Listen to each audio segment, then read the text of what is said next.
Ça, c'est un excellent hamburger. C'est bon la goutte. Kept you waiting, huh? Si je devais me faire dessus dès que les parents gueulent, je ferais pas prof. If you want to be a hero, you need to have dreams. Bonjour à tous et à toutes et bienvenue au Comptoir des Recos, le podcast fait par des potes, pour des potes, et où le temps d'une bière, d'un verre de vin ou d'un soda, nous discutons des œuvres de pop culture marquantes qui méritent le coup d'œil.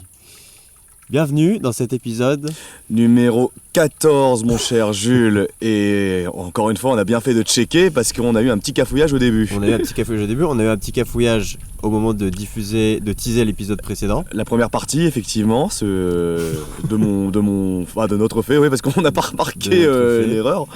Parce qu'on a teasé l'épisode 14 alors que c'était en réalité le 13 et qu'on parlait de FF15. 15, et justement, en teasant le 14, je me suis dit, c'est dommage qu'on l'ait pas enregistré pour le 15e, ça aurait bien matché. Et là, l'erreur, la maladresse. Bon, c'est des choses qui arrivent.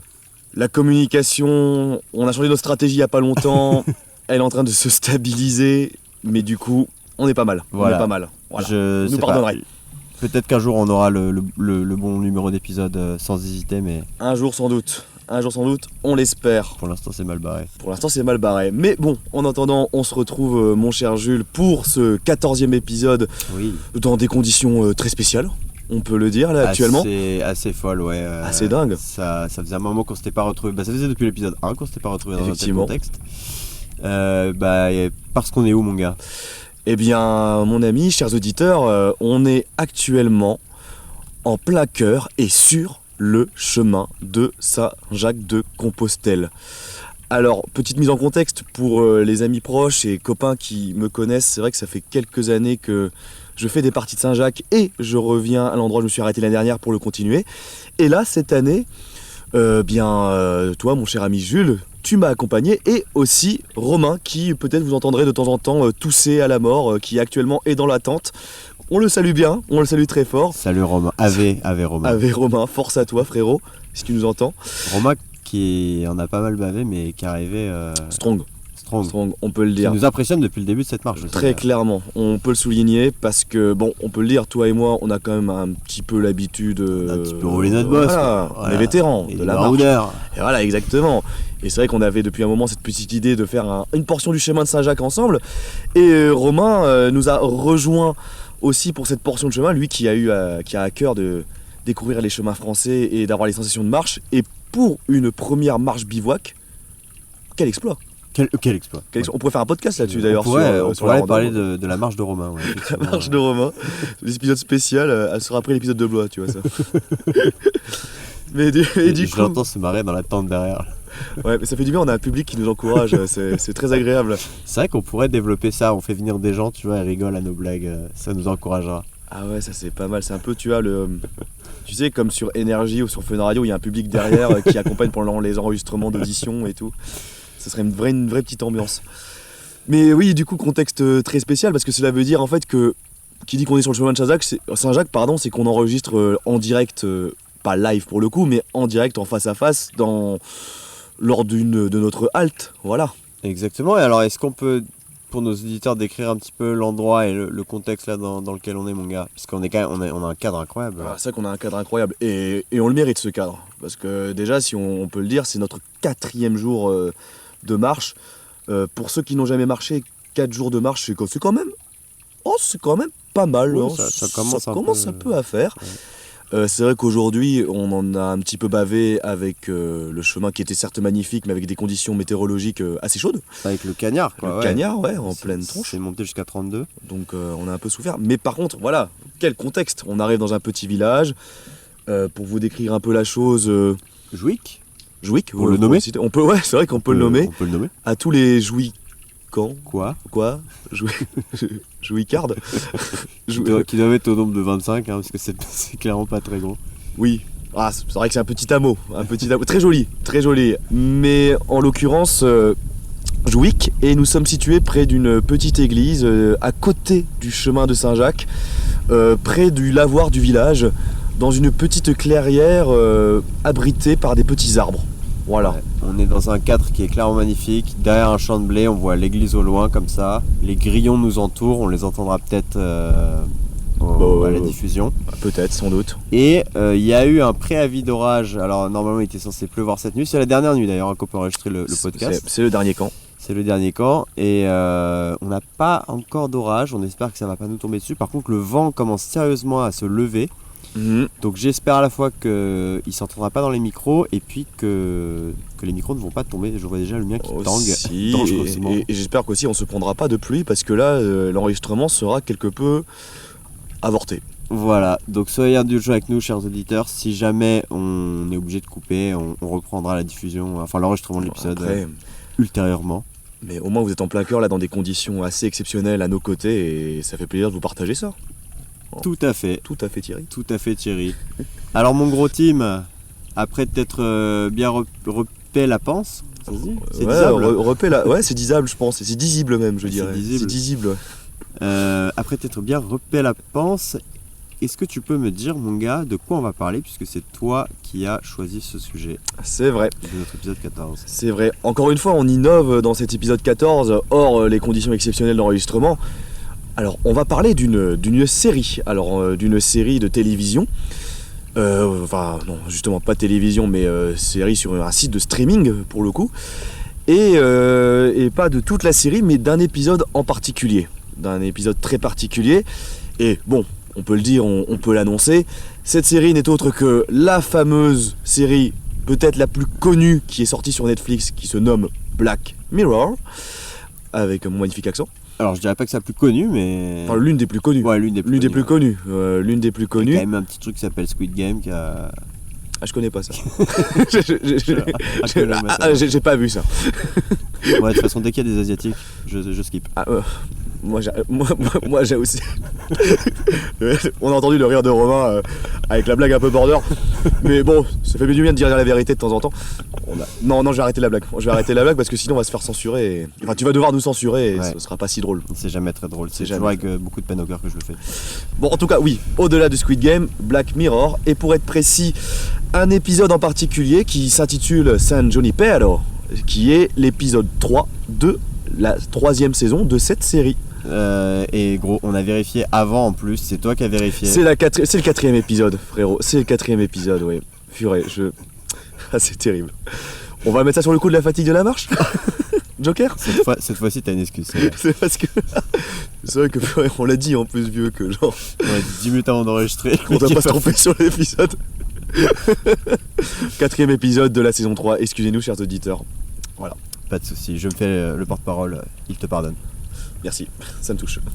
Alors bah gros, est-ce que tu peux nous faire un petit synopsis de cet épisode 4 de la saison 3 San Junipero, donc qui est sorti donc avec la saison 3 en 2016 sur Netflix.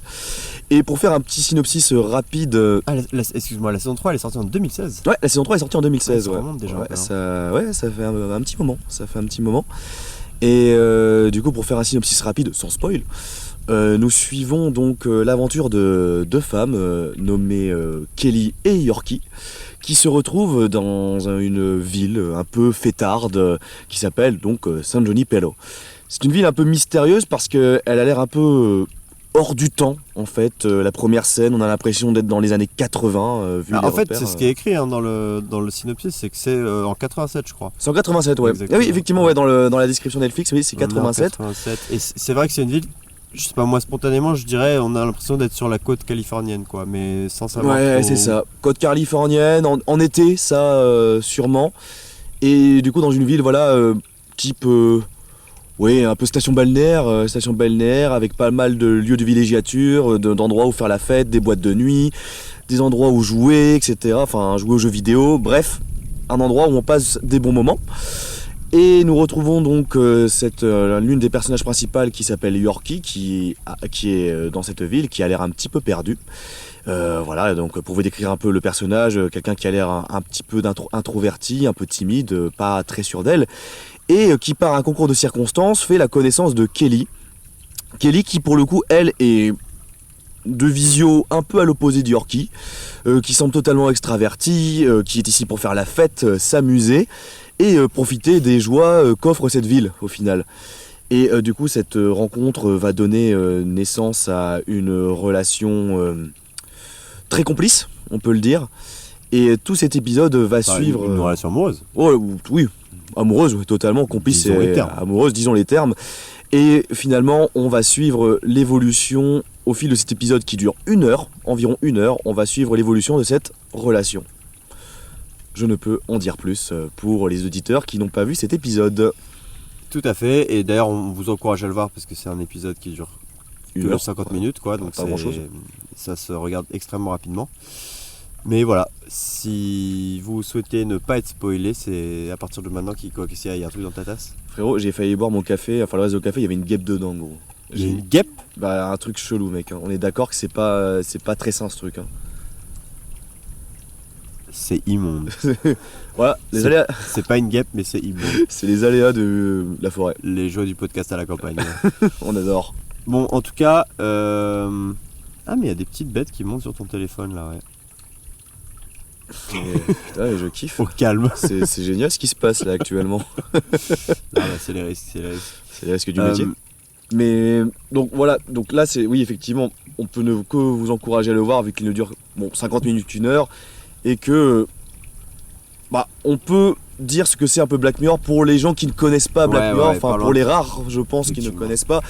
C'est vrai que on revient un petit peu en arrière, mais Black Mirror, donc c'est une série qui a été, dont le showrunner est Charlie Brooker qui est journaliste à la base, et donc c'est une série qui est sortie en 2011, la première saison, et qui maintenant cumule 6 saisons. La dernière est sortie il n'y a pas si longtemps, c'est-à-dire en juin 2023. Donc maintenant il y a 6 saisons divisées en 27 épisodes au total. Et ça fait du contenu quand même. Ça fait quand même pas mal de contenu maintenant. Et les thématiques abordées dans Black Mirror, généralement, déjà c'est une série d'anthologie, donc chaque épisode est totalement indépendant l'un de l'autre, donc vous pouvez regarder les saisons dans le désordre, les épisodes dans le désordre, cela ne nuira pas à votre plaisir et à votre suivi de visionnage. Et aussi les thématiques principales de cette série, c'est une sorte de série un peu d'anticipation qui alerte sur les dérives de la technologie et les utilisations un peu malsaines et dangereuses que peuvent en faire l'humanité. Et c'est une série un peu qui se veut d'anticipation aussi. Et puis c'est vrai que c'est assez bien fait. Enfin, moi je trouve à chaque épisode, t'as toujours l'impression d'avoir un futur qui est crédible en fait, c'est-à-dire que c'est pas un futur avec des voitures volantes, la Retour vers le futur 2 quoi par exemple. C'est un futur qui semble tout à fait crédible, qui ressemble encore beaucoup à notre monde réel, mais souvent avec juste quelques augmentations, quelques modifications. Enfin c'est très réaliste en tout cas. Très réaliste. Oui, parfois en fait ça se base vraiment sur l'Uchronie, où il change un élément, où il y a une nouvelle technologie qui s'est plus développée dans le monde. Et qui pour autant va avoir un effet papillon énorme sur les relations entre les gens, sur notre rapport à la technologie, sur plein de choses. Et ça qui est assez intéressant avec cette série, c'est que ce n'est pas de la science-fiction, c'est que c'est vraiment une série qui se rapproche du réel. En témoignent certains épisodes qui ont été notamment rattrapés par la réalité. Je pense à un là qui est aussi dans la saison 3, qui est justement l'épisode qui parle de la notation où les gens s'autonotent sur les applications et gagnent du crédit social en fonction de leur notation. On peut penser, ça a été fait le rapprochement avec la Chine qui a prévu ce système de crédit social pour noter ses citoyens et les contrôler aussi, et qui grâce à ces crédits finalement vont avoir accès à de meilleurs emplois, de meilleures écoles et à de meilleurs services. Donc là pour le coup la réalité a clairement rattrapé la fiction que proposait Black Mirror, et du coup ce qui en fait une série très souvent assez intéressante quoi. Voilà. Et d'ailleurs, gros, pour enchaîner avec comment on l'a découvert, moi je te remercie parce que c'est toi qui m'as fait découvrir la série. Je pense que j'aurais pas forcément regardé si tu n'avais pas été là. Et j'ai regardé, je pensais avoir regardé jusqu'à la saison 3, donc je pensais avoir vu l'épisode dont on va parler aujourd'hui. Mais au final, je me suis aperçu que non, donc je pense que j'ai juste regardé les 2 premières saisons. Et donc du coup il y a longtemps, quand on était encore au lycée, probablement 2012-2013. Peut-être un peu après, parce que moi la série je l'ai découvert quand j'étais en... quand j'étais... Alors peut-être que tu l'as découvert avant, moi cela dit peut-être. Parce que moi la série je l'ai découvert quand j'étais au Cambodge. Ah, d'accord. Ouais. C'est peut-être pas moi qui te l'ai fait découvrir alors. Ok, pourtant Ouais. c'est le souvenir que j'en ai, parce que vraiment, moi, dans ma tête, mec, Ouais. Black Mirror est vraiment associé à toi. Ah, ok, ouais, bah. Parce que je sais à quel point t'adores cette série. Ah oui. Mais voilà, je me suis probablement arrêté à la fin de la À la saison fin de la saison 2. 2. Ok. Toi, par contre, t'as tout regardé. Ouais, j'ai tout regardé, ou presque. Parce que voilà, bah, comme je te l'ai dit, bah, j'ai découvert la série quand j'étais au Cambodge, où bon, dans des conditions, j'allais dire, on était un peu voilà, dans les nuages, sans trop en dire, avec un pote qui m'accompagnait dans ce voyage, et il m'a dit, mec, tu connais Black Mirror? Et je lui avais dit, bah non, et on l'a regardé dans la chambre, première expérience, la première saison. Et après, effectivement, je me les suis un peu enchaînés, et en fait, à chaque saison qui sortait, je suivais un peu le truc, quoi. Et du coup, oui, j'ai regardé la saison 4, 5 avec mon ex, et la saison 6, j'ai commencé à la regarder, j'ai regardé 3 épisodes. On embrasse Lex. Oui. Bonjour Lex. Horrible. Et la saison 6, j'ai recommencé à la regarder là dernièrement, quoi. Voilà. Et est-ce qu'il y a, pour les gens qui n'ont jamais regardé, des saisons que tu recommandes en particulier, ou au contraire des saisons que tu conseilles d'éviter complètement? La saison 3, globalement, je la conseille vraiment parce qu'il y a quand même plusieurs épisodes qui sont très très marquants. La saison 2 est excellente, en particulier l'épisode spécial Noël que je recommande à tous et à toutes. Voilà, donc la saison 2 et 3 pour moi c'est des masterclass. La saison 4 est oubliable selon moi mais n'est pas la pire. La saison 5 est clairement nulle. Même on en parlait un peu en off, mais pour moi la saison 5 pour moi elle se rapproche de quelque chose qu'elle critiquait elle-même, donc du coup le serpent a mordu sa queue, mais c'est quand même un peu triste de voir ça, parce que la saison 5, pour vous dire, c'est un peu ils ont fait tout leur marketing sur une star qui est Miley Cyrus, et elle est vide cette saison, il y a vraiment rien, il y a vraiment aucune morale, aucune chose à garder selon moi, et du coup très très déçu. Et la saison 6, j'ai pas encore mon avis final, mais bon voilà, saison 2 et 3 qui valent vraiment le coup et qui marquent vraiment. Ok, d'accord. Et saison 6, t'as pas encore commencé à regarder? Saison 6, j'ai maté 3 épisodes, et les 3 épisodes pour l'instant il y en a un qui est je suis un peu en demi-teinte, c'est le premier, et sur lequel d'ailleurs ils ont fait un marketing de malade dessus. Mais épisodes 2 et 3 que j'ai regardé pour l'instant me plaisent énormément.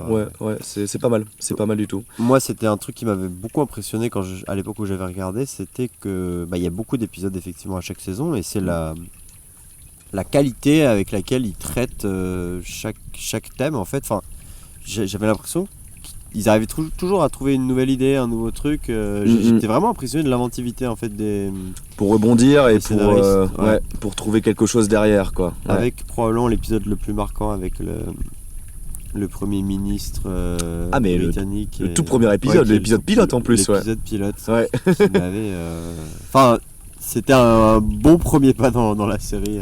Ouais, et qui en plus lui, pour le coup, est l'un des plus entre guillemets réalistes au final, parce qu'il n'y a presque aucun élément de science-fiction ou c'est vrai. de hors réalité, quoi. Enfin j'ai pas les mots, mais de technologie futuriste, quoi.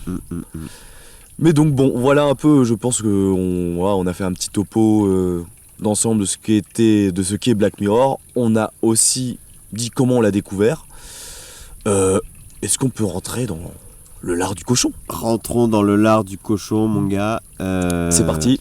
Allons-y. Et écoute, sur San Junipero. Vas-y, tu leads cet épisode, donc je te laisse lancer très tes bien. avis positifs. Alors les avis positifs, les côtés positifs sur San Junipero, donc l'épisode 4 de la saison 3 de Black Mirror.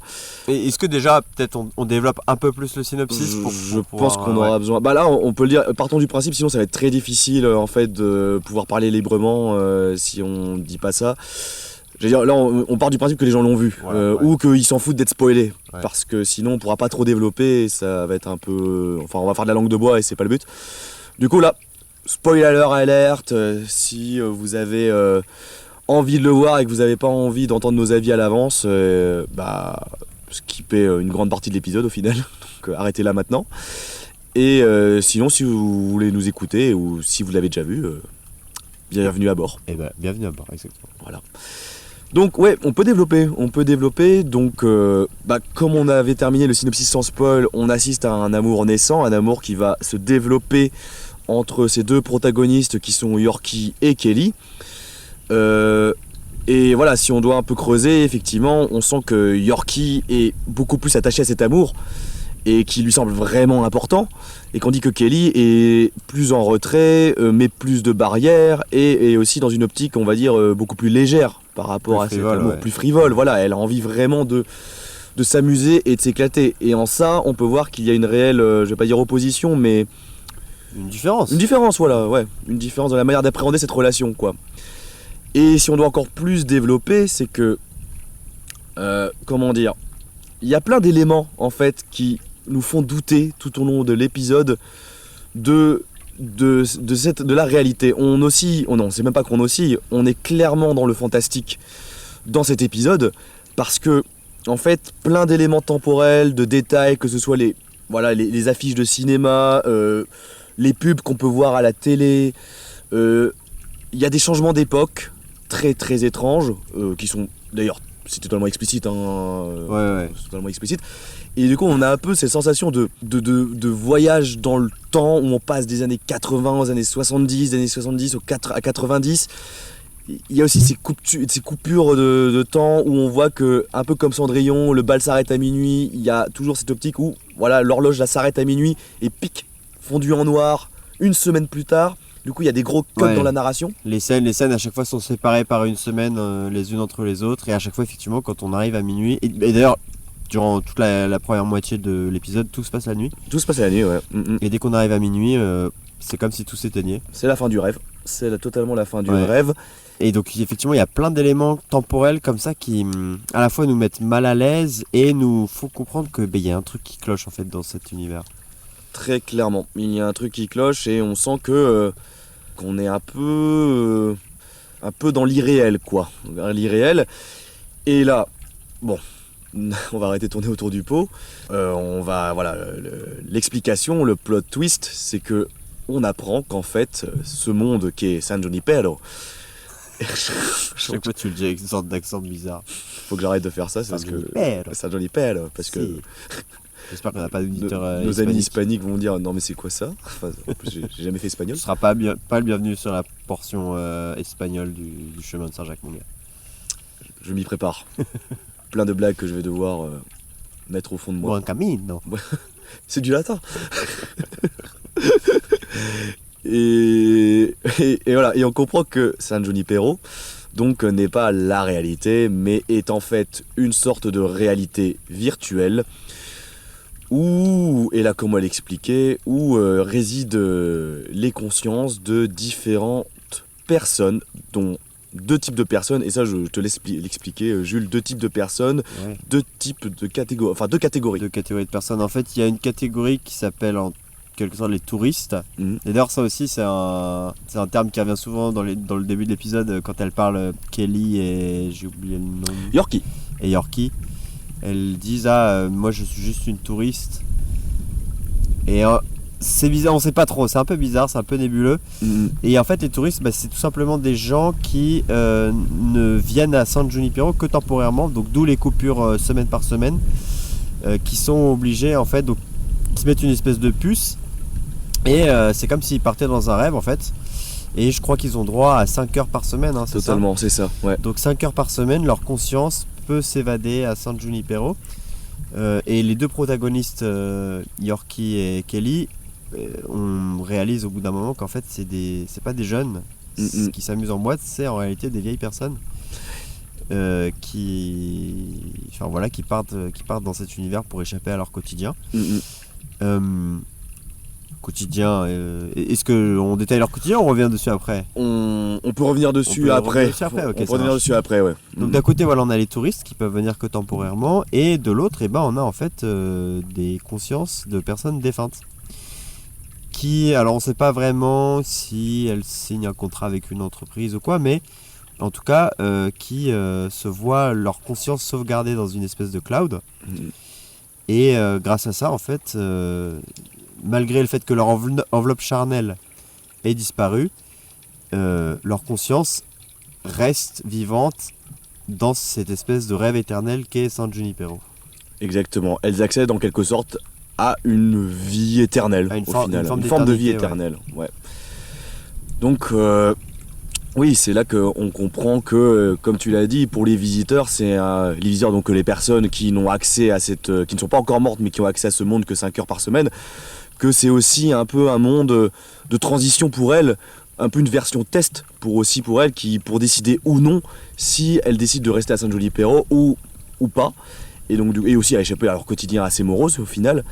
Et du coup, c'est ça qui est assez intéressant dans ce concept, c'est que on a, on va dire, une explication totale une des explications de ce qu'il y a après la mort, quoi. Et c'est une des thématiques sur lesquelles on va revenir au fil du podcast. Mais ça, c'est assez intéressant. Et je pense qu'on est obligé encore de continuer. Je pense qu'on peut continuer encore de développer l'histoire pour après déballer tous les points positifs. Ouais. Comme ça, au moins, on ne sera pas obligé de refaire des mises en contexte tout le temps. Et ben alors mec, est-ce que tu peux me dire qui sont réellement du coup Kelly et Yorkie? Eh bien, tout d'abord, on peut commencer par Kelly. Kelly, donc, qui est la personne, on le rappelle, extravertie, qui a envie de s'amuser à San Junipero et qui est moins attachée à cette relation. Kelly est une vieille dame qui est dans un centre de soins pour personnes âgées. Elle a une maladie, je crois que c'est un cancer, je ne suis pas sûr, cancer en phase terminale, mais en tout cas on sait qu'elle va mourir prochainement. Dans les 3 mois je crois. C'est ça, ouais, dans les 3 mois. Et en fait c'est une dame qui a un certain âge et qui a bien vécu, qui a une vie riche aussi.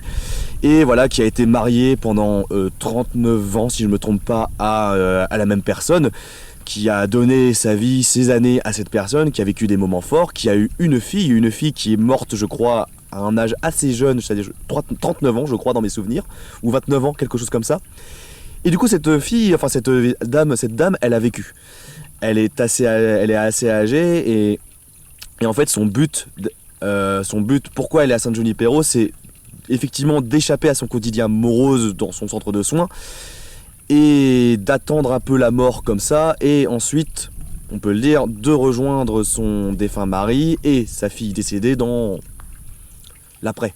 Dans l'au-delà, parce Dans l'au-delà. qu'il faut aussi préciser que sa fille est morte à l'époque où n'existait pas encore la technologie permettant de rejoindre San Junipero, de sauvegarder les consciences, et son mari a refusé catégoriquement de le faire.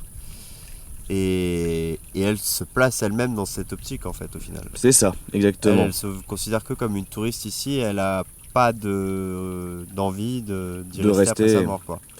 C'est ça. Et à l'inverse, on a Yorkie, et on apprend dans une scène assez déchirante, je trouve, que c'est une dame qui est tétraplégique depuis ses 20 ans. Qui est tétraplégique à cause d'un accident de voiture qui est lié au fait que c'est une dame qui est lesbienne, qui a fait son coming out à l'âge de 20 ans, donc À ses parents. Ses parents l'ont on ne sait pas la religion, mais en tout cas très religieux, très croyants, ne l'ont pas accepté en disant que ce n'était pas naturel d'avoir une fille lesbienne, et donc ils l'ont repoussée. Et il y a eu une dispute, et après la dispute, elle a pris la voiture, et malheureusement elle a eu un accident qui l'a rendue tétraplégique. Et donc ça faisait environ 40 ans, je crois qu'elle a 60-70 ans, bref on ne sait pas trop, mais voilà, ça fait quelques années au moins qu'elle est tétraplégique. Et du coup, elle, pour le coup, San Junipero, c'est un peu profiter de la jeunesse et des années qu'elle n'a jamais eues, en fait. Et elle est plus dans l'optique d'y rester, en fait, de profiter d'une vie et de bienfaits qu'elle n'a jamais pu goûter, quoi, et d'être elle-même aussi. Pour elle, c'est la liberté, San Junipero. Et en ça, en soi, c'est hyper intéressant parce qu'on se retrouve avec deux personnages qui n'ont pas du tout la même conception, voire qui est un peu opposé, quoi, qui est totalement opposé. Tout à fait. J'en profite juste pour dire qu'il me semble avoir vu un flash d'éclair et j'ai senti 2-3 petites gouttes. Ça reste encore très léger, mais aïe. Je me demande si on va pas finalement avoir droit à l'orage. On verra. On verra, là on croise les doigts. On croise les doigts très fort. Et le vent se lève. Vraiment. Ça. Et le vent se lève vraiment très fort aussi. Ok, écoute mec, je pense qu'on a plutôt bien posé le contexte, le synopsis. Maintenant, est-ce que tu veux qu'on passe à la liste des points positifs ? Allez, ouais. C'est parti. Et vas-y gros, je te laisse nous dire un élément que tu aimes de cet épisode de Black Mirror. Eh bien moi ce que j'aime dans cet épisode de Black Mirror, c'est qu'ils arrivent très bien. Alors je n'ai jamais vécu à ces époques, mais en tout cas à retranscrire les différences d'époque entre années 70, 80, 90, 2002. En fait, on voit vraiment 4 époques différentes et alors c'est pas des détails parce que c'est assez affiché quand même à l'écran, mais par la sortie cinéma, par l'évolution des jeux vidéo, par l'ambiance dans les boîtes, par la musique utilisée. Je trouve qu'en vraiment, en fait, ils arrivent à retranscrire cette ambiance un peu nostalgique. Enfin, vraiment, l'époque années 80, tu retrouves un peu l'ambiance un peu... Allez, je vais prendre une rêve que tout le monde connaît. Stranger Things, etc. Tu vois, cette ambiance un peu nostalgique que tout le monde a envie de retrouver. Dans les années... Une autre série plus connue que Black Mirror aussi de Netflix. Ouais, c'est vrai, en plus. C'est vrai que c'est aussi l'autre série plus connue que Black Mirror au final. Et du coup, c'est ça que j'ai bien aimé, c'est que par le jeu de lumière, c'est pas des détails, hein, mais juste par la mise en scène et par cet ensemble, je trouve que ça crée vraiment... ça retranscrit bien une ambiance d'époque à chaque fois. Et ça, je trouve ça cool. Je trouve ça très cool. Franchement, ce petit épisode, je trouve que c'est vraiment un voyage dans le temps et il fait vraiment plaisir. Et je pense que en ça, et pour ça, cet épisode, pour ceux qui ont vécu ces années-là, en termes de nostalgie, et en plus vu la thématique abordée, ça doit être assez dingue. Je trouve qu'il doit avoir un autre regard sur l'épisode, ces gens-là. Ouais. Moi, je serais curieux parce que je trouve que ça donne quand même aussi beaucoup l'impression... Bon, la majeure partie quand même d'épisodes se passe dans un truc ambiance années 80. Ça va ? J'ai mal aux fesses. On est sur des rondins de bois. Ouais. Je trouve que la majeure partie de l'épisode se passe dans un mood ambiance années 80. Mais je trouve que, tu vois, ça a vraiment l'air d'être les années 80 telles qu'on se les imagine. Fantasmé depuis les années 2020 en fait. Bien sûr, ouais. Donc je serais pas non plus prêt à dire que des gens qui ont vécu ces années-là se retrouveraient forcément beaucoup dedans. Ouais, je suis d'accord, mais il y a le côté un peu fantasme qui est intéressant, tu vois, comme tu l'as dit, à notre époque, maintenant on a une image, enfin voilà, les années 80 sont partis en trombe, tout le monde a envie de retourner aux années 80 parce que ça avait l'air plus cool avant. Bon, voilà, mais justement, je trouve que ça qui est intéressant, c'est que vu la thématique, tu vois, de cet épisode qui est un peu de faire vivre dans un monde éternel fantasmé, et aussi ce côté où ces personnes assez âgées qui ont plus ou moins, je pense, alors on sait pas quand est-ce que se passe l'épisode dans le monde réel, mais en fait je me dis, est-ce que tu vois, genre, voilà, des personnes qui ont un certain âge ont cette idée un peu des années 80, encore cette idée un peu, voilà, folklore, libération, et d'ambiance des années 80, et je me dis, est-ce que ça, tu vois, genre, en voyant cet épisode, ils ont pas cet aspect un peu souvenir mélangé à, tu vois, la Madeleine de Proust, qui fait que plus cette thématique un peu qui joue sur cette nostalgie, et c'est... Enfin, je sais pas, j'ai du mal à l'exprimer parce que je suis un peu fatigué et que tout se bouscule dans ma tête, mais ce que je veux dire, c'est que vraiment qu'il y a un peu une... Voilà, ce regret d'une époque révolue, oui, cette espèce de nostalgie, voilà, qui est magnifiée par la thématique qui est abordée, et ça je me dis, quelqu'un qui l'a vraiment vécu, tu vois, qui a vraiment vécu dans les années 80 en tant que jeune de 20 ans, et qui regarde cet épisode et qui voit par exemple la vieille dame qui est Yorkie, ou Yorkie moins, mais Kelly par exemple, Kelly qui a aussi sans doute vécu dans ces années-là alors qu'elle avait 20 ans, je pense que ça fait une petite claque, tu vois, alors de vieillesse ou je ne sais pas, mais ça fait une petite claque de nostalgie en mode, ah, d'accord. Je sais pas comment tu vas ressentir, et je serais très curieux d'avoir, ça aurait été intéressant d'avoir un troisième micro là posé et d'avoir quelqu'un qui a vécu sa vingtaine là, tu vois, qui nous en parlerait, tu vois. Bon, c'est pas le cas, mais voilà. C'est pas le cas, mais d'accord. Non, mais tu vois ce que je veux dire ? Je vois mieux ce que tu veux dire, effectivement. J'ai galéré à l'exprimer, mais on va mettre ça sur le compte de la marche, encore une fois. Encore une fois, c'est une bonne excuse, la marche. Et pour continuer d'ailleurs sur cette ambiance, moi il y a un truc que j'aime vraiment beaucoup, que je trouve très réussi, c'est un petit peu cette espèce d'aspect irréel de la ville qui est super bien rendu, je trouve. Parce que d'un côté déjà t'as jamais vraiment de plan de la ville dans son ensemble. C'est soit tu la vois de très très loin depuis la côte en fait, tu vois les lumières de la ville dans la nuit, soit tu vois une ruelle en fait. Simplement. Oui. Et donc tu sais jamais vraiment très bien à quoi elle ressemble cette ville et où est-ce qu'on est. Et... Donc ça participe, enfin voilà, je trouve que ce côté un peu fantomatique, un peu fantasmagorique, ouais, totalement, de San Junipero, il est super bien rendu. Et également, voilà, j'en ai déjà un peu parlé tout à l'heure, mais moi j'aime bien ce délire de, tu vois, on te présente un univers, mais on te fait sentir qu'il y a des petites... il y a des petits trucs qui sont décalés, il y a des trucs qui sont pas là où ils devraient être, il y a des choses qui sont étranges. avec le fait que les deux elles insistent sur le fait qu'elles sont, enfin surtout Kelly, elle n'arrête pas de dire qu'elle est qu'une touriste, Qui est bientôt minuit aussi. qu'il est bientôt minuit, le fait qu'on ait les ellipses de une semaine à chaque fois, Mm, mm. enfin voilà tout ça. Je trouve que ça participe à créer une espèce d'ambiance un peu dérangeante pour le spectateur et enfin voilà que moi j'ai vraiment ressenti et que j'ai trouvé très Très bien, très réussi. très réussi. Parce que c'est vrai qu'effectivement, pendant 2 tiers de l'épisode, tu comprends vraiment pas ce qui se passe. Enfin, si tu comprends, mais tu sens vraiment quelque chose de louche. Et t'es clairement perdu, quoi. Est-ce que c'est la réalité? Qu'est-ce qui se passe? Enfin, et ça, ouais, je suis d'accord avec toi, c'est hyper bien fait. Et moi, j'ai vraiment cette sensation un peu voilà, de Cendrillon qui doit partir avant minuit et tout. Enfin, ce côté un peu rêve qui s'évapore. C'est hyper bien fait. C'est hyper bien fait avec les fondus en noir. Une semaine plus tard, comme tu l'as dit, tout est fait pour te faire douter, tout est fait pour te faire penser que c'est un rêve aussi. Et ça, en ça, c'est vrai que c'est une réussite totale. Second point positif pour ma part, c'est qui est magnifié par les actrices. Alors j'ai noté leur nom pour pas les oublier parce Allez, que on va les citer. On va les citer. Alors les deux actrices, donc Kelly est jouée par Gugu Mbatha-Raw, qui est une comédienne de théâtre à la base, qui a été grandement récompensée à ce que j'ai vu en Angleterre. Et la deuxième, donc qui joue Yorkie, c'est Mackenzie Davis, et elle qui a joué dernièrement dans des grosses productions. Ça on s'était dit un peu en off, on avait vérifié, notamment dans Blade Runner 2049. Voilà. Donc et les deux actrices, voilà, je trouve qu'elles jouent très très bien et je trouve qu'il y a une réelle complicité qui se dégage entre les deux. Et voilà, elles sont amoureuses, il y a la romance, ce côté good vibe, j'ai pas vraiment de mots là qui me vient à l'esprit, mais ce côté où elles se complètent aussi. Ouais, il y a un côté vraiment escapade romantique parce qu'il y a plein de...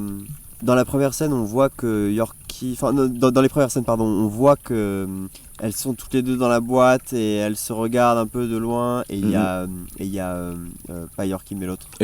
Kelly qui drague un mec, mais en même temps qui continue de regarder Yorkie. Et puis plus on avance et plus il y a des scènes où elles partent en voiture, comme ça, toutes les deux. Aussi, sur le côté fantasmagorique, elles se retrouvent dans la maison de Kelly, qui est vraiment... qui semble irréelle, quoi. Elle est au bord d'une plage, comme ça.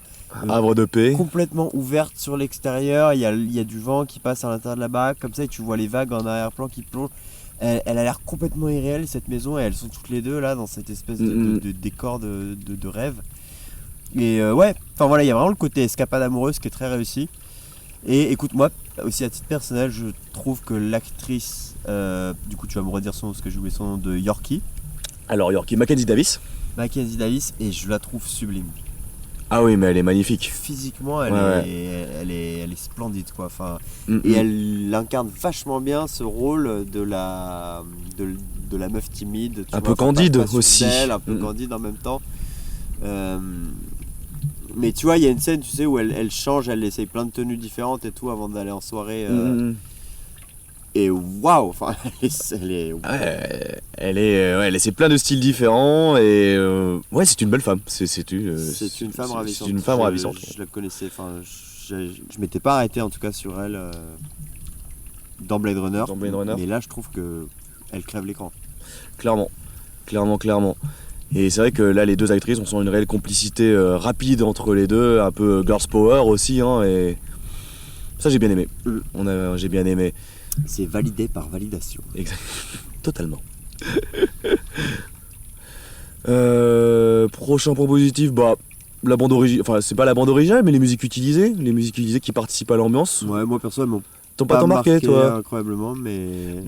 Au moins une, moi qui m'a quand même marqué, que j'écoute maintenant grâce à cet épisode, c'est Heaven is a Place on Earth, qui est de Belinda Carlisle, si je la prononce bien, qui est sorti en 1987 et qui a été un hit.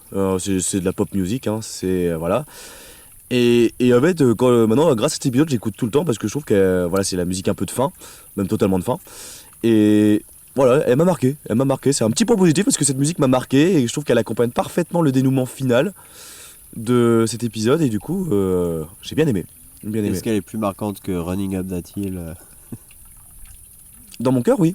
Ah, je dis ça parce que c'est devenu. Enfin, Oui, c'était bah oui. C'était la folie, c'était quoi? C'était il y a un an là Oui, Stranger Things 4. Stranger Things 4, ouais, avec la montée de. Est-ce que tu penses que cette chanson aurait mérité d'être plus mise en avant que. Comment il s'appelle Running Up That Hill? Running Up That Hill de purée. Je sais pas pourquoi j'ai que Mariah Carey qui me vient en tête, mais c'est absolument pas Mariah Et Carey. c'est pas Mariah Carey, c'est. Oh là là là là là là. Running Up That Hill de Kate Bush. Mais de Kate Bush, Bien purée. sûr. Mais oui, putain, mais gros. évidemment, Kate Bush, purée, c'est pas possible. Putain. Merde. Kate Bush, parents. Non mais où? Je suis le parrain de ton fils. Oh non, ouais. Bref, Bref. alors, ok, donc la musique. La musique, ouais. La musique, j'ai bien aimé, enfin la musique utilisée. Ouais, ok. Et après, bon, on peut. Moi, voilà, là, le dernier gros point positif, mais là, on aborde plus le. Parce que, bah, sur la forme, en fait, c'est sur la réalisation, donc le réalisateur, on le cite, c'est Owen Harris. L'épisode a été showrunné et écrit en partie par Charlie Brooker, donc le showrunner originel de la série. Mais voilà, réalisé par Owen Harris. Et sur la réalisation, moi, personnellement, j'ai pas grand chose à dire, en fait. Enfin, c'est bien filmé, mais je trouve pas qu'il y ait grand cas. Enfin, il n'y a pas de choses. Oui, après ça reste une série, c'est pas. C'est ça, enfin. Il n'y a pas grande innovation par rapport aux par rapport aux de Black épisodes. Mirror, c'est pas. C'est non ça. plus, Mais du coup, c'est juste que l'ambiance est assez particulière. assez particulière. Mais sinon, par contre, voilà, sur la forme, on tardera pas trop. Mais par contre, moi, ce que je trouve qu'en gros point positif, bah, c'est les thématiques abordées qui sont d'une richesse, mais oufissime pour un épisode de 50 minutes, 1 heure. Et ça aborde, sans forcément donner réponse, mais ça aborde plein de questions éthiques, philosophiques, religieuses, métaphysiques, ouais. Et c'est un concentré de ça. C'est un concentré de ça. Et bah là, je pense que on peut développer et dire, bah, plus ou moins là, le spoil final, la fin de l'épisode. Comme ça, on pourra parler à cœur ouvert de ce sujet. J'y vais. Dis-leur maître. Dis-leur maître. Et bah voilà, fin de l'épisode.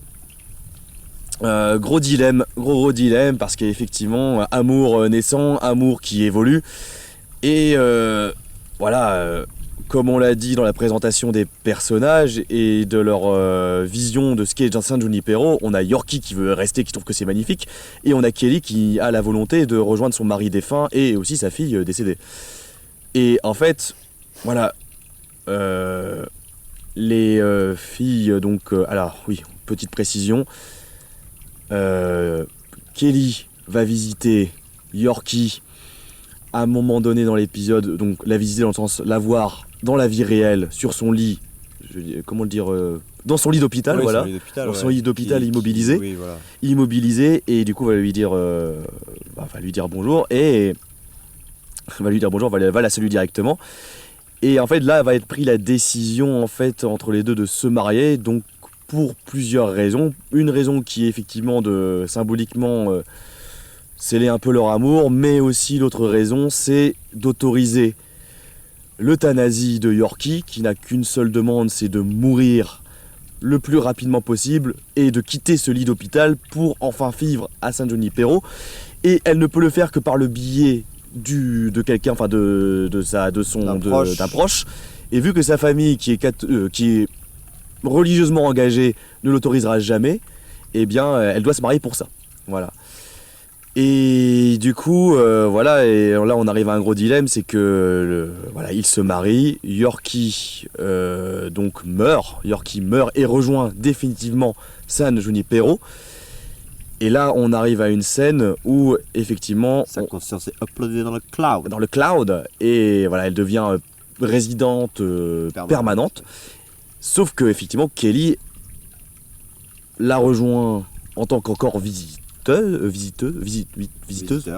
pardon, oula, visiteur. Et là en fait, Yorkie va proposer à Kelly de la rejoindre aussi définitivement, de passer de l'autre côté, de la rejoindre à San Junipero et de renoncer à l'espoir de rejoindre son mari et sa fille dans la mort. Et ça, voilà, ça va poser un gros dilemme. À Kelly qui est partagé entre son amour pour Yorkie et sa volonté de mourir et peut-être revoir sa fille et son mari. Et son mari. Et voilà. Et son mari, et il y a un clash et il y a un énervement. Les deux personnages s'énervent, se disputent vraiment violemment. Dans une dispute qui est très bien faite, en fait, où là tu vois tous les enjeux qui sont posés, mais d'un coup. Où quand t'as Kelly qui s'énerve et qui lui dit si tu crois que tu es la seule à souffrir, j'ai donné 39 années de ma vie à cet homme, tu ne peux pas connaître ça, en fait, finalement. Et tu ne pourras jamais le connaître vu que pendant effectivement 40 ans de ta vie, tu étais bloqué sur un lit d'hôpital. Et c'est déchirant, en fait, à voir, c'est déchirant. Et alors, c'est quoi, mon gars, les thématiques pour toi que ça aborde et qui t'ont marqué, qui t'ont touché? Pour moi, les thématiques qui m'ont touché, c'est qu'effectivement, c'est très métaphysique et du coup, ça aborde, en fait, San Junipero, pour moi, c'est déjà l'explication ultra scientifique de ce qui peut se passer après la mort, ce qui est quand même la question qui a hanté et qui hante toujours l'humanité. Il y a des religions qui existent pour ça, en fait, et qui menacent les hommes pour ça et qui ont gardé qui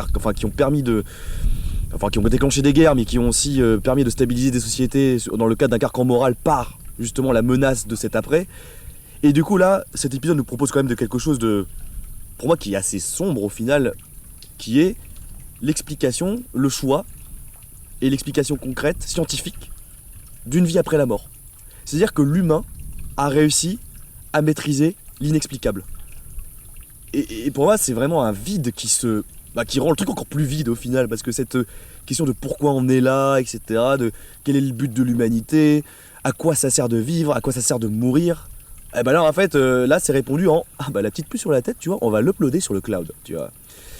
Et en ça je trouve ça intéressant parce que tu verras beaucoup de critiques de cet épisode qui diront, et ça j'ai regardé sur les forums, sur les commentaires, qui diront que San Junipero est un épisode joyeux et qui est un épisode qui tranche avec la série, qui est vraiment l'épisode le plus joyeux, voilà, qui n'est pas noir, au contraire, qui présente un aspect très positif, etc., de la technologie, c'est génial et tout, et qui... C'est vrai que ça donne envie en même temps. Ça donne envie, ouais, mais et qui dissonne par rapport aux autres épisodes qui sont plutôt négatifs et totalement pessimistes.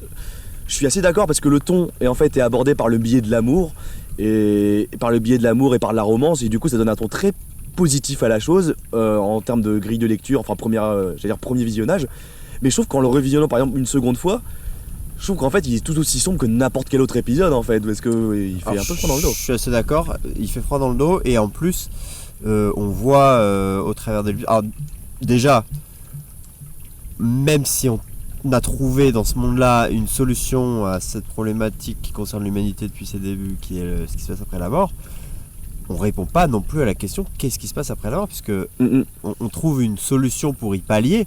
C'est ça. Mais Kelly, dans sa volonté de ne pas aller à San Junipero après son décès, ne sait pas si elle reverra son mari et sa fille. Exactement. Donc les humains ne savent toujours pas ce qui se passe au final après la mort. Ils ont juste trouvé une solution pour combler ça. Et deuxièmement, les gens qui vont à San Junipero pour l'éternité, en fait, qui décident de uploader leur conscience dans le cloud, on nous explique aussi que c'est un petit peu des espèces d'âmes déchues, parce qu'il y a notamment à San Junipero une boîte qui s'appelle le Quagmire. Oui, Quagmire. On nous présente comme une espèce de boîte un peu... complètement dépravée, quoi. Où tous les délires sexuels les plus extrêmes ou de drogue sont assouvis. Et on nous explique, c'est ce que dit Kelly, que c'est en fait un petit peu même carrément des âmes en peine qui sont là pour l'éternité et cherchent à ressentir quelque chose coûte que coûte, quoi. Et c'est souvent ce qu'on peut imaginer quand on s'imagine vivre éternellement. Finalement, c'est ne plus avoir goût à rien, puisque on devient une coquille vide. Tu deviens une sorte de coquille vide. C'est ça.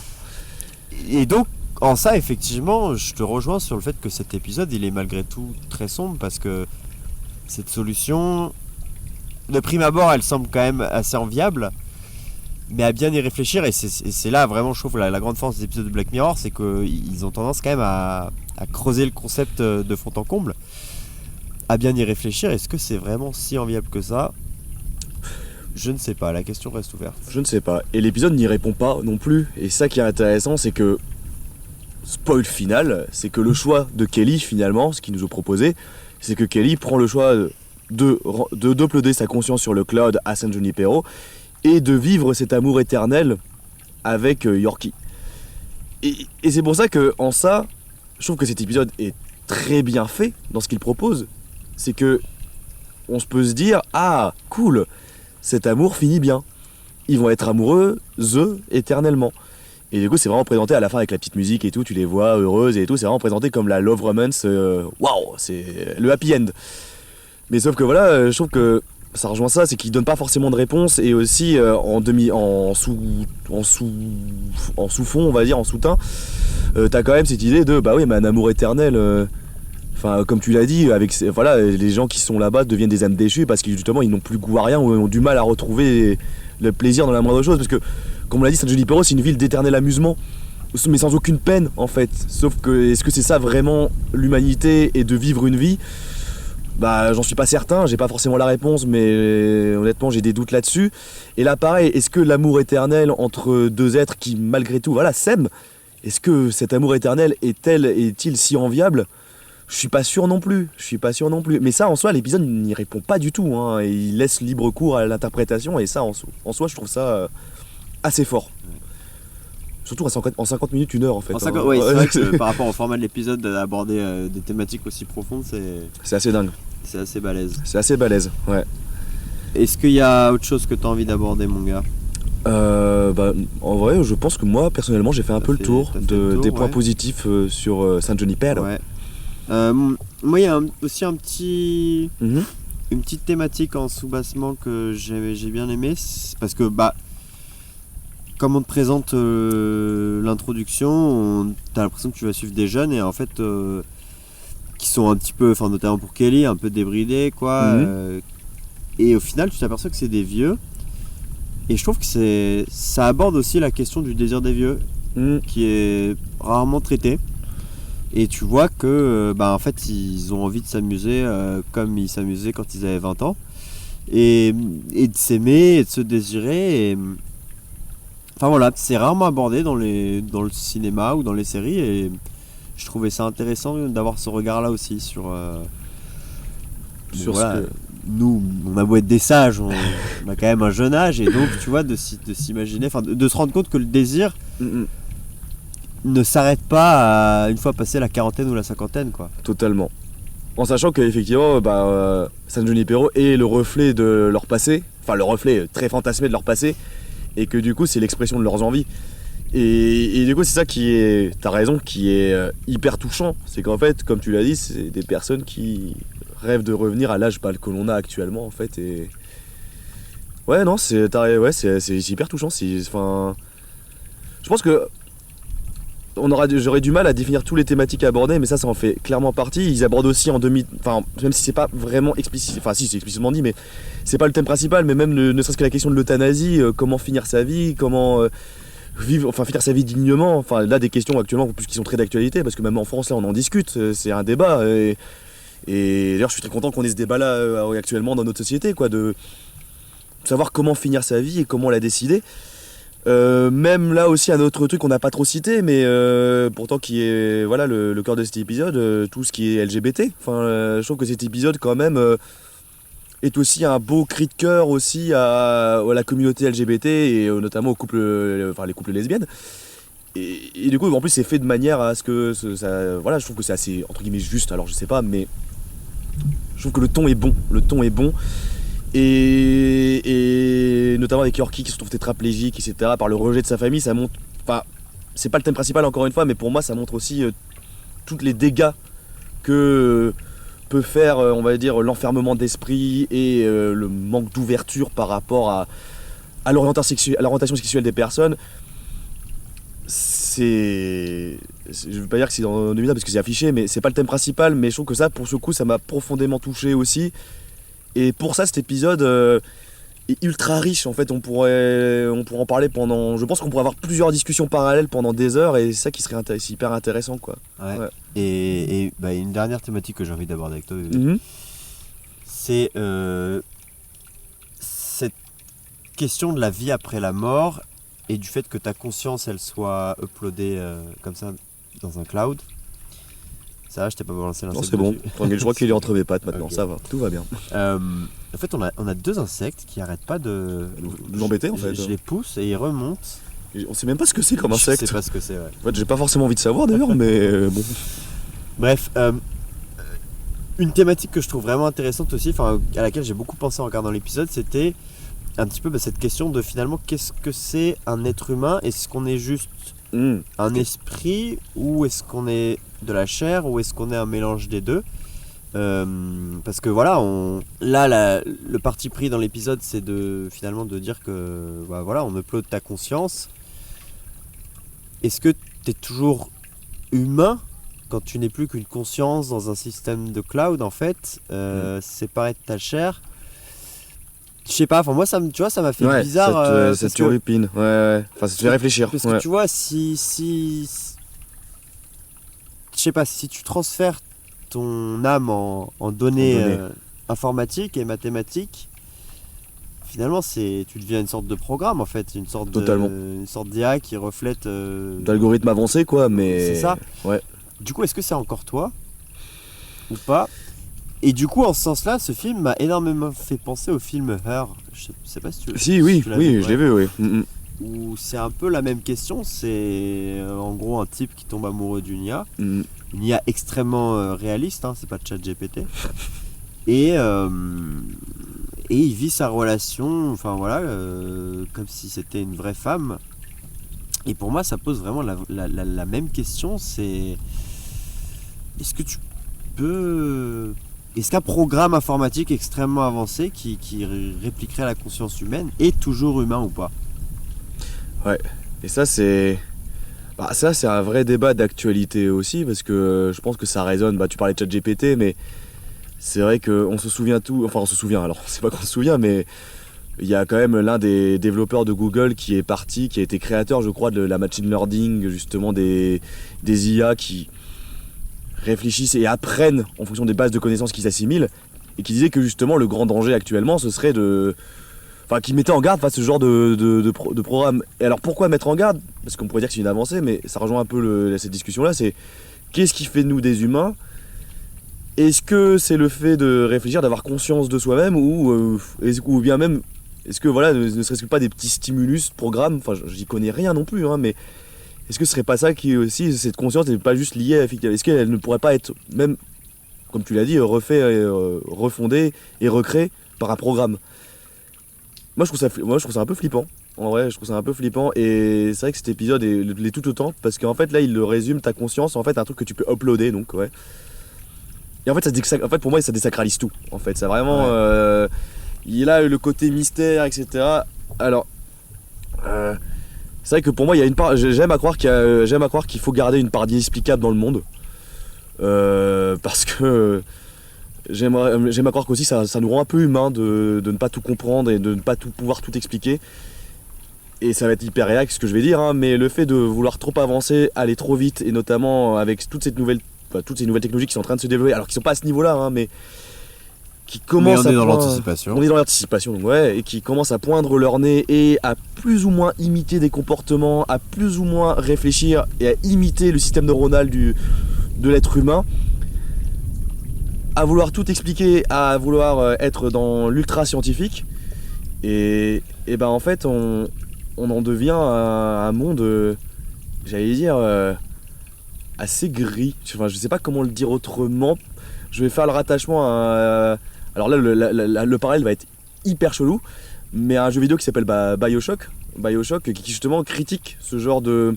Alors je sais plus si c'est un terme, ce genre de mouvements qui sont dans l'ultra scientifique, etc., le vouloir de tout maîtriser, tout contrôler. Le but c'est l'avancée technologique qui est le futur de l'humanité, et qui forcément sera son salut.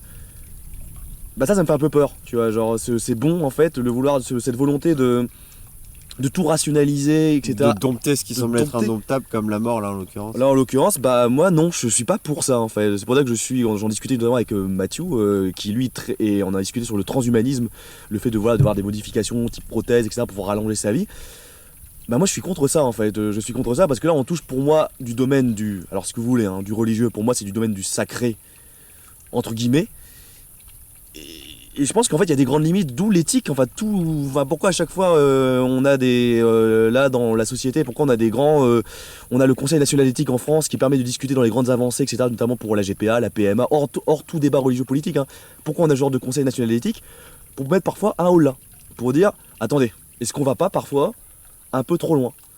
Je trouve que c'est hyper important d'avoir ce genre de choses actuellement, dans tous les pays d'ailleurs, en l'occurrence la France, parce que en fait j'ai peur qu'on devienne trop des apprentis sorciers, et à force de devenir trop apprentis sorciers, à force de tout vouloir maîtriser, tout rationaliser, je pense qu'on est en perte de sens. On est en train de l'humanité est en train de se perdre, et voilà, c'est hyper grave ce que je dis, mais il y aura plus de cette quête un peu spirituelle qui est quel est le sens à ma life si tout est expliqué en amont, quoi. Moi, je suis pas forcément aussi sévère que toi, disons que... Enfin, tu vois, je trouve ça fascinant de se dire que peut-être, effectivement, avec les avancées scientifiques, on va pouvoir dominer la mort.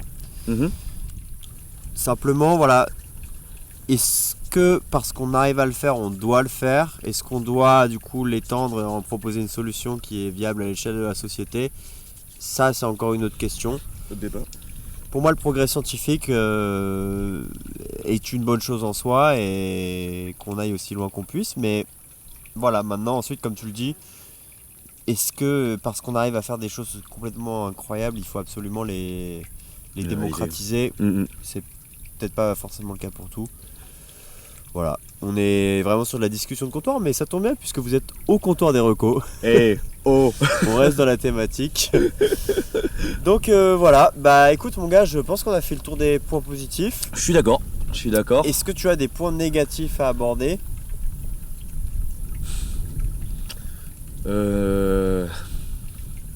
Bon, c'est dur, c'est un épisode de série de 50 minutes aussi.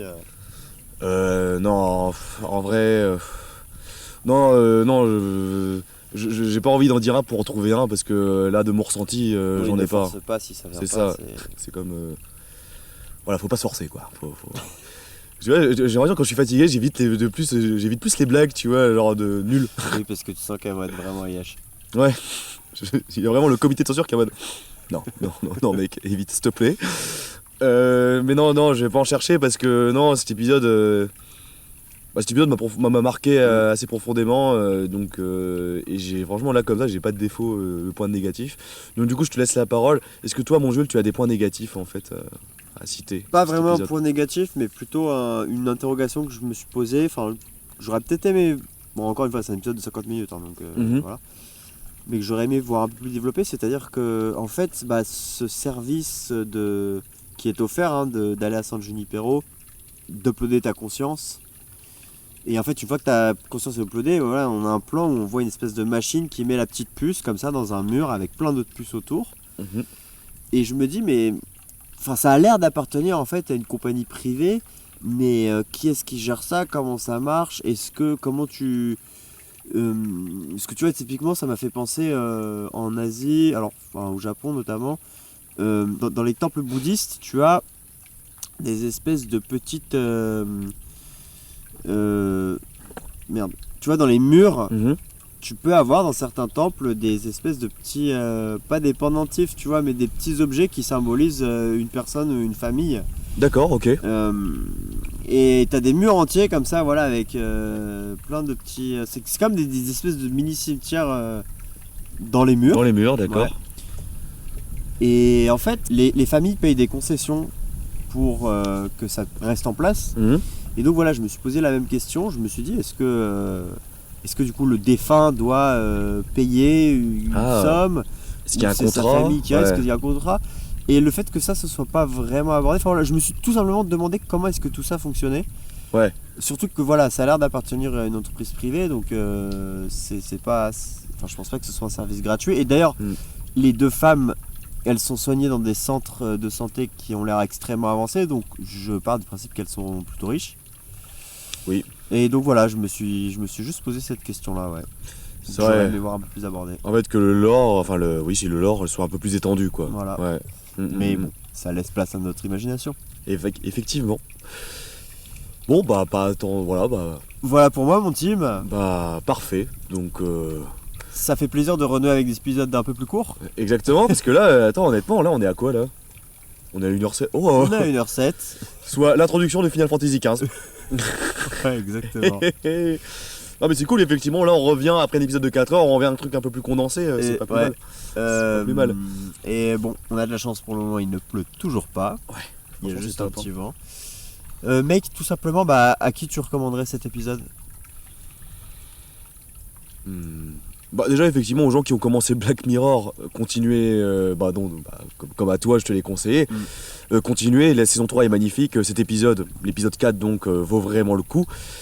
Et pour ceux qui ne connaissent pas Black Mirror du tout, oui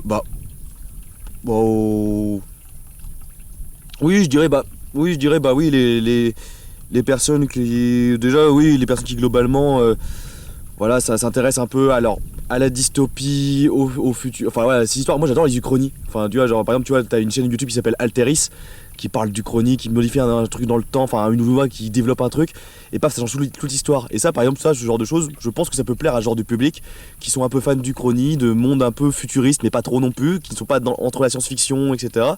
Du coup, ça peut plaire à ce genre de personnes. Et de manière générale, je dirais, Black Mirror est un conseil à ce genre de personnes, en fait, au final. Ouais, c'est pas que cet épisode, c'est vraiment une série qui est aussi entre le fantastique, entre la série j'ai plus le terme, mais d'anticipation. Et du coup ça je le conseillerais pour le coup à ces gens là. Et puis globalement en fait ça c'est le genre de série que je conseille, enfin l'épisode 4 je le conseille un peu à tout le monde en fait aussi, hein. Je pense que ça trouvera son public, un large public en fait, puisque c'est court, c'est 50 minutes, 1 heure, ça c'est pas hyper chronophage. Et aussi je pense que c'est des thématiques les thématiques sont, je me répète, hein, on se répète, mais les thématiques sont assez riches et variées pour parler à un large public aussi, en fait. Ouais, donc tout simplement, moi je pense que je le conseillerais à des gens s'ils n'ont jamais vu Black Mirror, de le regarder en guise d'épisode d'introduction. Épisode d'intro, ouais. Puisque tous les épisodes peuvent être vus dans le désordre, et totalement. Je trouve que c'est assez représentatif de la qualité que peut délivrer la série dans son ensemble. C'est ça. Parce qu'effectivement, l'épisode 1 de la saison 1, si vous commencez par celui-là, qui est pas mal pourtant, ça peut peut-être un peu révulser. L'épisode 1 avec le ministre qui je vais pas spoiler, mais voilà, l'épisode 1 avec le ministre anglais, ça peut peut-être un peu révulser, ça peut peut-être un peu dégoûter. Du coup, c'est vrai que t'as raison, commencer par cet épisode, ça peut être une bonne porte d'entrée, quoi. Ouais. Et moi, une deuxième catégorie de personnes à qui je le recommanderais, c'est tout simplement les gens qui ont vu le film Her, dont j'ai parlé tout à l'heure, et qui s'intéressent aux questions de qu'est-ce que la conscience, qu'est-ce qu'un être humain, et comment est-ce que la technologie va fabriquer des pseudo-humains. Enfin, voilà. Est-ce qu'il faut traiter ces entités-là comme humaines ou pas ? La question est ouverte. La question est ouverte. Voilà mon gars. Et juste avant de clore cet épisode, est-ce que si tu avais le choix... On dirait nos jeux depuis le début du week-end, de la semaine qui est... je vais pas dire ce qu'on dit, mais genre tu préfères... Oui, tu préfères, ouais. Oui, mais là c'est pas un tu préfères, c'est simplement une question ouverte. Ok, d'accord, très bien. Si on te donnait le choix de le faire, de poser ta conscience pour vivre à Saint-Junipero, est-ce que tu le ferais ou pas ? Non. Parce que je pense que je suis un peu plus sévère que toi, effectivement, par rapport à ce genre d'avancée technologique.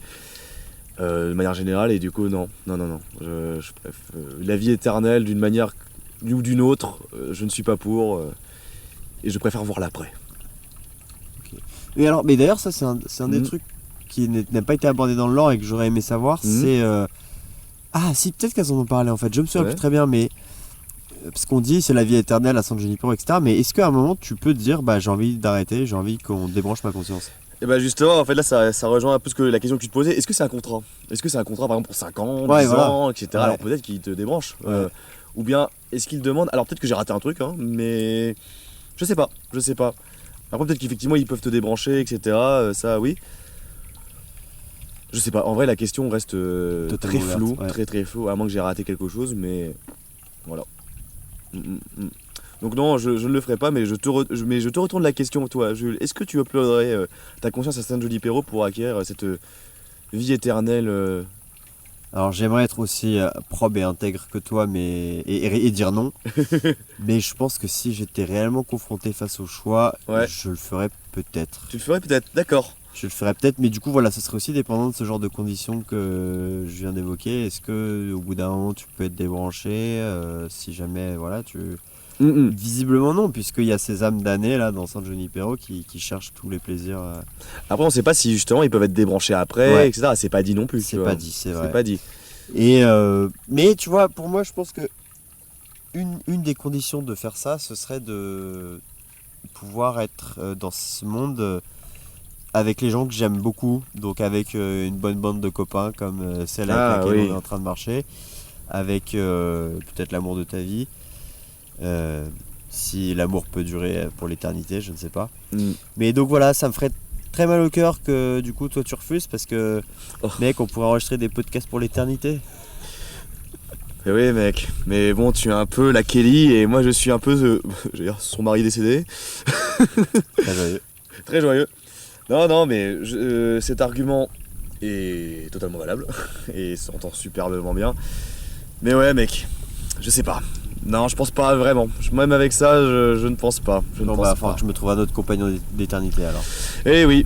Peut-être que quelqu'un effectivement accepterait, mais je comprendrais totalement qu'il accepte, hein, mais... En espérant que ce choix ne s'offre pas à nous, j'espère aussi que... Oui effectivement. Parce que Je sais pas, hein, peut-être Qui si sait on vit assez longtemps, on le Qui verra. sait. Après faut voir la gueule du monde qui est proposé, hein, parce que ça le joli Perrault, oui pourquoi pas. Après si c'est genre le métaverse de Zuckerberg, je suis désolé, moi je... Alors là pour moi c'est vraiment un niet encore plus catégorique. Hein. Je pense que moi aussi là je peux pas. C'est pour voir des gens au NFT etc. Et être uploadé là-dedans, j'ai un peu la flemme je t'avoue. En 3D dégueulasse. Bah oui, on aura beau être avec des beaux copains, Non je effectivement. peux faire voir l'après quoi. Hein. Et ben content d'avoir parlé un peu métaphysique comme ça avec toi, C'était très enrichissant et très intéressant. très marrant. Merci aussi de... Pardon, petit frisson. Ouais, il y a un petit... on est torse nu dans le vent, il fait froid. Merci aussi à toi mon gars de m'avoir recommandé cet épisode parce que ça m'a fait renouer un petit peu avec la série Black Mirror et je pense que je vais m'y remettre et me remater quelques épisodes. Ah, surtout qu'en plus là t'as pas mal de saisons à rattraper donc c'est cool. J'ai pas mal de retard effectivement. Mm. Est-ce que tu peux me dire de quoi alors me dire ou On le dit Ah non, On le dit on le dit ou alors donner un indice Ah, sur ce dont on va parler la prochaine fois. très bien. Vas-y, tu veux ou sinon je le fais? Bon, fais-le parce que c'est ta... voilà, C'est Marocco, donc, puis voilà. C'est vrai qu'on est sur une période très jeux vidéo en ce moment. Et donc si je devais donner un indice, ce serait tout simplement un avion en papier. Ok, ouais, C'est- c'est très bien comme Pour les indice. gens qui connaissent, c'est carrément obvious comme indice, mais pour les Mhm. autres, ça restera cryptique. Très cryptique. Mais on peut dire que voilà, cet épisode 15 s'annonce aussi très spécial parce que on l'avait dit ou pas dans l'épisode 10, je sais plus, mais en tout cas... Bon, je ne sais plus, je sais mais en plus. tout cas, on sera accompagné de quelqu'un d'autre. Voilà, Effectivement, on ne dévoile pas encore l'identité de cet illustre personnage. notre second invité, Notre second invité dans ce podcast. ça fait plaisir. Ça fait zizir. Bon, et bah merci mon team Merci mon Jules. pour cet épisode en live. Ça fait plaisir. Ça fait bien de se retrouver après plus d'une année, après Exactement. Annecy. Sur les routes. Bah écoutez les amis, on vous fait des chouchoubidous, des petits bisous. Oui. Et puis on vous donne rendez-vous dans un mois pour le prochain épisode du Comptoir des recos.